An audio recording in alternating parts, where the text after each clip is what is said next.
let me just give you a couple of quick examples here. I did publish a piece in the Epoch Times about a year ago, which I kind of went through a longer list of manipulations that are now possible, that have never existed before in human history. They're made possible by the internet, and in that big article, I explained what the names were and how they all work, and I had links to my professional papers, my scholarly papers. But let me just go through a couple of these, okay? Because they're amazing. These are things I've had to discover. I've had to literally put names on them because they've never existed before.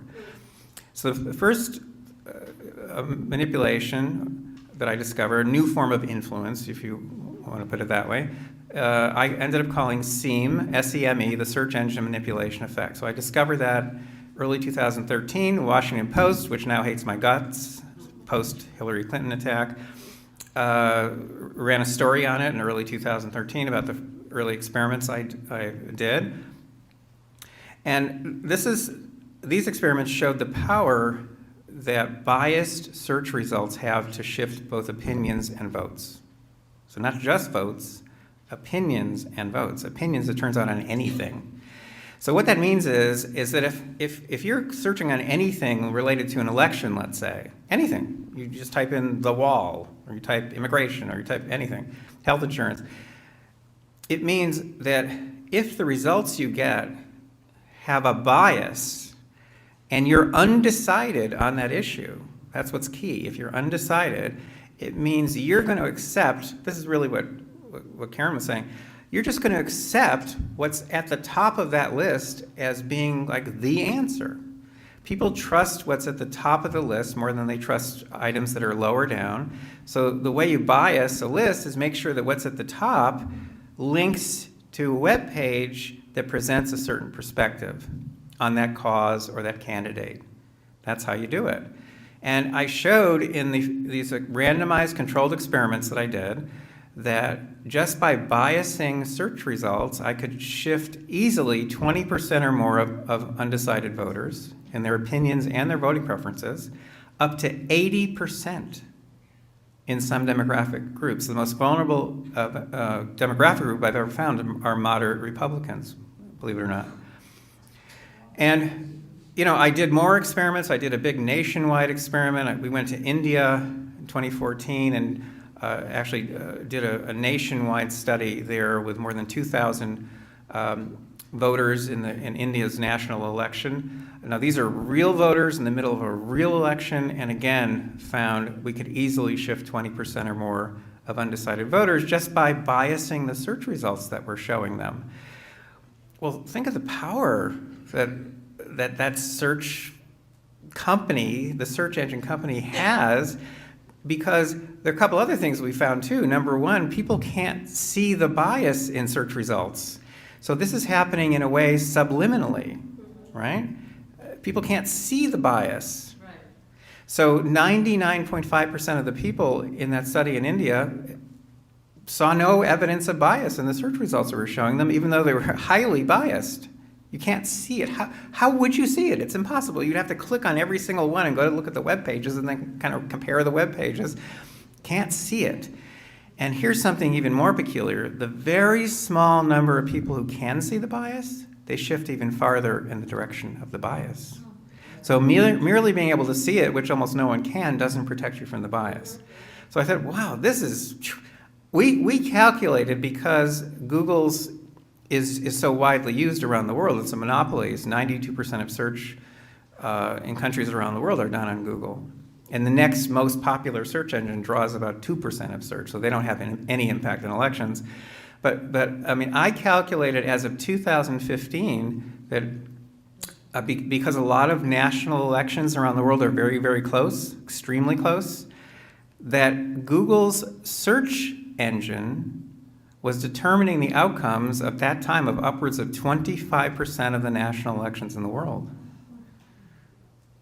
Now, this could be happening just because the algorithm is doing it, because the algorithm has no equal time rule in it, right? The algorithm is always putting one dog food ahead of the other.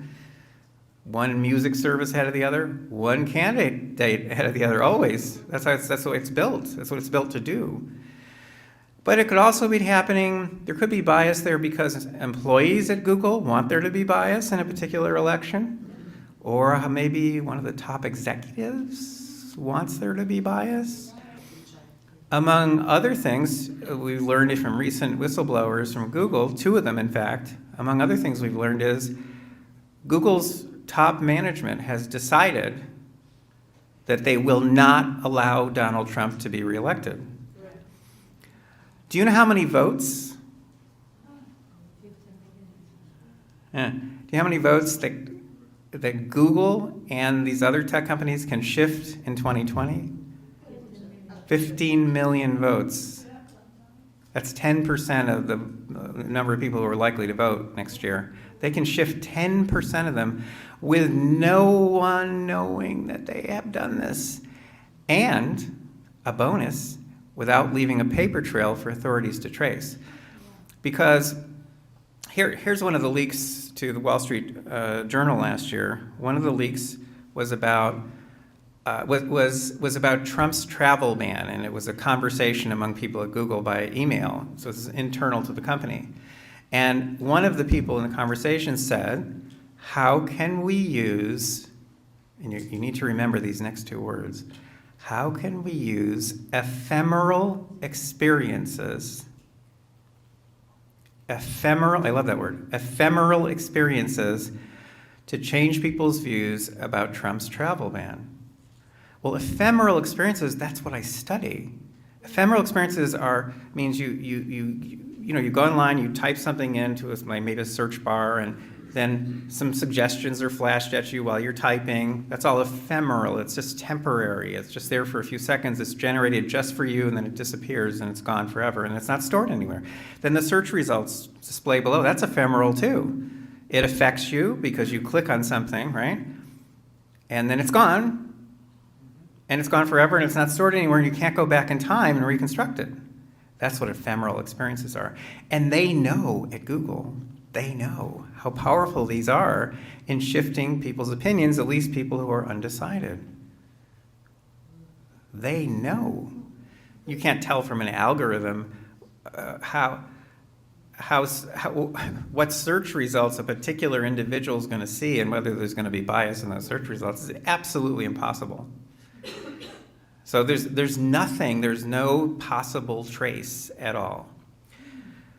In 2015, I received a phone call from the